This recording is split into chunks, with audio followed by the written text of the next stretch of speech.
Worry less, love more was the title of my Instagram post today, my email today, because sadly in dentistry, one of the leaders in dentistry died suddenly just yesterday. And I didn't have a chance to meet that dentist, but I followed his journey online. And it's just a poignant reminder of what can happen in life. And I did not know this was going to happen before this amazing interview I set today with Dr. Pearl, who's going to talk about her brother and his book, Life Interrupted. But before we bring her on and ask her about it, we were talking beforehand. And one thing we can relate to as dentists and humans is fear of failure, as regular humans, being worried to try new things. And this book, which I have read a lot of, and I'm going to finish reading, is truly amazing. To get a copy of this book, text Manu to 215-543-6454. We'll text you back how to get it. But Pearl, welcome to Talking Nachos. I've been looking forward to talking with you about this. Share with us a little bit some of the context of your brother's amazing life, what you guys did with this book, finishing his journey to get us started. Thank you, Paul. Thank you for having me here and for giving me this platform to share his story. And I'm sure most of you have read parts or pieces of him in Dental Town magazines. And so Manu, as we all know, he had oral cancer diagnosed in 2019. However, the cancer reappeared in April of 2020, and he went through chemo radiation. And summer of last year, after chemo, he decided he's going to quit dentistry because it was taxing on his mind, body. He was getting, and the cancer had reappeared within 8 months of initial diagnosis. So, and one of the things I just want to interject is, because I was reading in the book, I just, will say this to you. I wish I could have said this to your brothers. I was so impressed by his courage, because to go through this during the pandemic must have just been so extra challenging, extra brutal, because people couldn't go to hospitals. So I just, in his memory and legacy, it inspires me to show more courage, because I was reading that at the end of the book, and that must have been it. So just for people tuning in, 2019, diagnosed with oral cancer. Right. Was in Canada, right, at the time? In Canada, it was so he showed me a lesion on his tongue in June, and I told him to biopsy. They were like, they weren't very worried about it, because he was young. He didn't present with any risk factors. He's healthy. I mean, he was a rugby player. He played every sport on this earth. And, and he said himself, and I think this is part of the misdiagnosis or the late diagnosis, that it can't happen to me. I'm 32. I can't have cancer. I am not a heavy chain smoker. I'm not out there drinking every night. I don't chew tobacco. All those, I'm not over 60, all those risk factors. So this was just not on the radar. And he got diagnosed August 2019, and it was stage 2 spread into his lymph nodes at that point.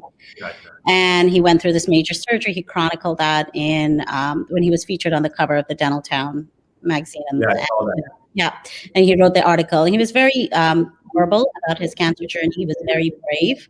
He shared a lot with the world and with others who had gone through such diagnosis while they're in their young careers. And he fought to the end. And at no point through those 2 years that he fought did he say, oh, why did this happen to me? Why am I dealt this deck of cards? Why didn't somebody diagnose this? Why didn't somebody do something more for me? Never. And he fought. I like to add in, Pearl, because I just wanted, that to me shows so much resilience, so much acceptance. What do you think, what I think people can get from our talk, and I know from this book, is things that they can do, oral cancer awareness, but also this prescription, almost like a life treatment plan that I was reading just, on Saturday, and just being inspired. What do you think was part of either your upbringing or his personality that gave him this resilience, acceptance, this sort of saying, I'm going to live my best life even in the face of this, while still being authentic? Because I saw that, he wrote that what he was forced to go through was like what no one should have to go through. What were the characteristics that gave him that strength at that time, do you think? So I think our upbringing, definitely, we have very strong parents who migrated from India, and I grew up in the Middle East. Manu was born there, and so we've always had to be in a new circumstances with new culture, new language, new environment. And, he moved from Abu Dhabi to Canada when he was in his teenage years, new kid in school, learning everything. We went from like a desert to tundra.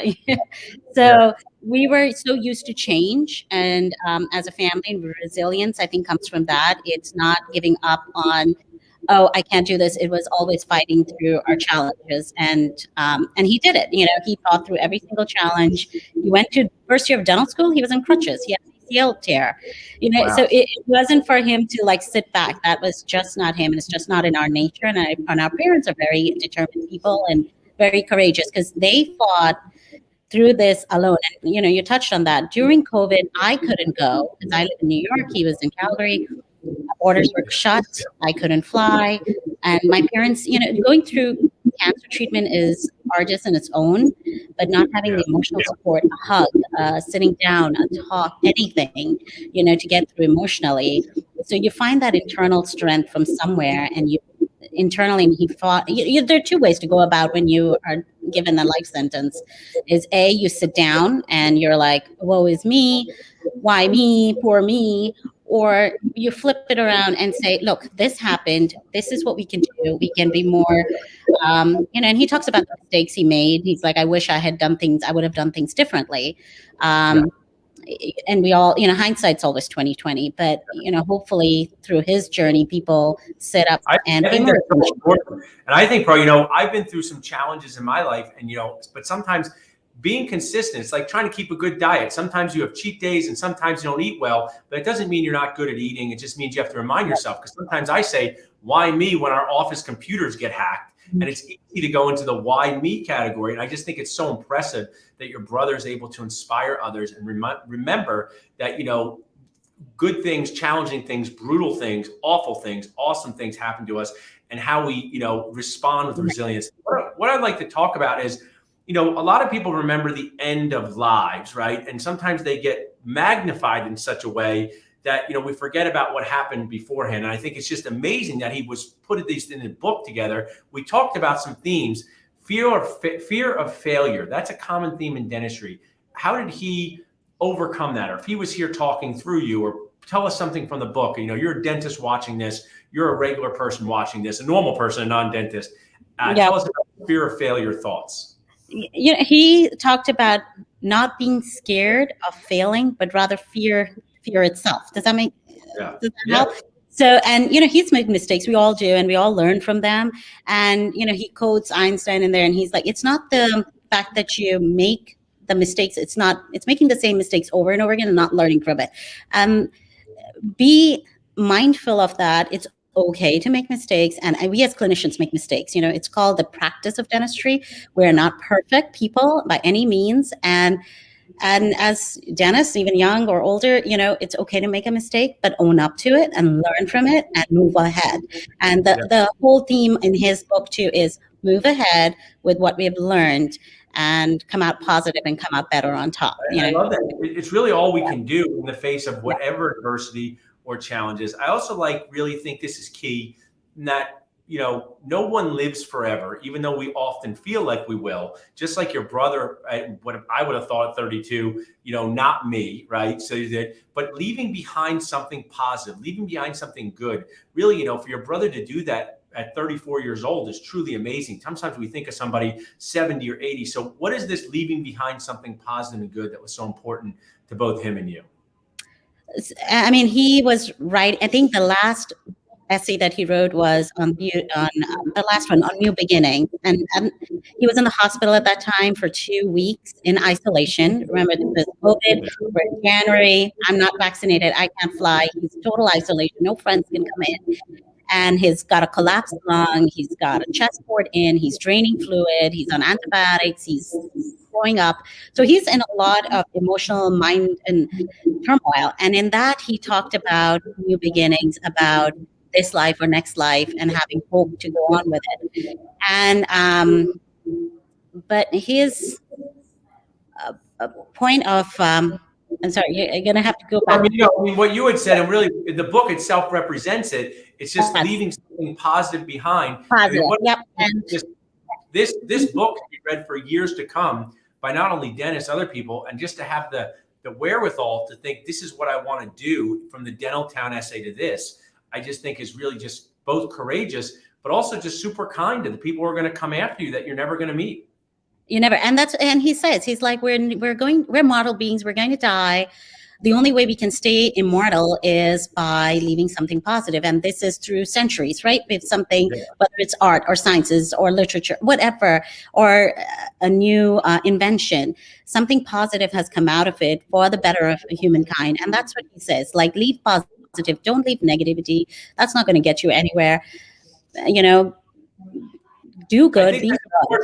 You know, what's hard is, you know, the minutia of daily dentisting life sometimes can really bring you down, especially from dental school now. So I think it's important to embrace that. As we wrap up, and I want to also share, so kind of you to offer, the first person to text in Manu will get a free book from you signed. So text in Manu to 215-543-6454. But I've seen the dental community embrace this book. We've been sharing it on Dental Nas and other places. But I think what you pointed out as the last point, live your life for you, whether it's, you know, FOMO on social media, feeling inadequate, thinking you have to buy a big practice, not leaving dentistry, staying in dentistry. You know, let's wrap up with live your life for you. Such a great message. What did that mean to Manu? So Manu followed my footsteps. He's my younger brother, and he followed my footsteps into dentistry. He thought this was it. You know, he was a businessman. He loved business. That was his major in college.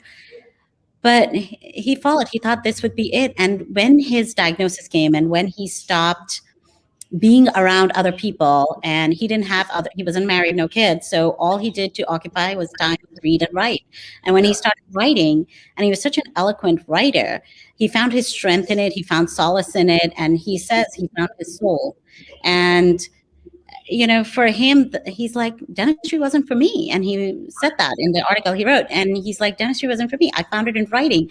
So be true to yourself. Like, what brings you ultimate joy, and not be fearful of, like you said, FOMO or the opinion of other people. What other people think of you is not your, you know, I was at a conference and they said, what other people think of you is really none of your business. You know, you know, really, at the end of the day, you have to be at peace with you. And he says that finding that internal joy, that internal peace, and the world may fall apart around you, but if you have found your soul and you find your calm, we'll get through the storms. Life's full of storms. We can't go around it. We can't go, you know, under it, over it. We have to go through the storms. Yeah. And being true to yourself and not losing yourself in it will come out through stronger, better. That's such an amazing message. And I also share, you know, we magnify. I always say when someone says, you know, someone's going to see that this happened or did this, I say, how often do you think about other people outside of your family? Very rarely. So I think we think people thinking about us is really a myth. They're thinking more about themselves. So do what makes you happy, and shifting gears in your career. You know, that's something that should be applauded. You know, if you know, Manu became a writer, went from a dentist writer, we should applaud that. We should just have a little more grace and authenticity with each other as all human beings, but especially in this dental community. I think what I will remember most, as I'm sure I'll read this book more than once, is that dentists are people too. Dentists are people too. And we need to really embrace not being afraid of failure, leaving something positive behind, and living your life for you. Thanks so much, bro. I can't wait till you come to Philadelphia to visit. Is there any way, if someone wanted to reach out to you from this interview, is there a good way for them to reach out to you? My cell phone is fine, or my email. Okay, great. What's your best email to reach out to you? It's PARUL, my first name, _ D as in David, UA@yahoo.com. Awesome, bro. Well, you're an awesome Nacho friend. Thank you for the wonderful gift you sent for our new office. We loved it, and we'll see you in person soon. No, thank you. Thank you. All right.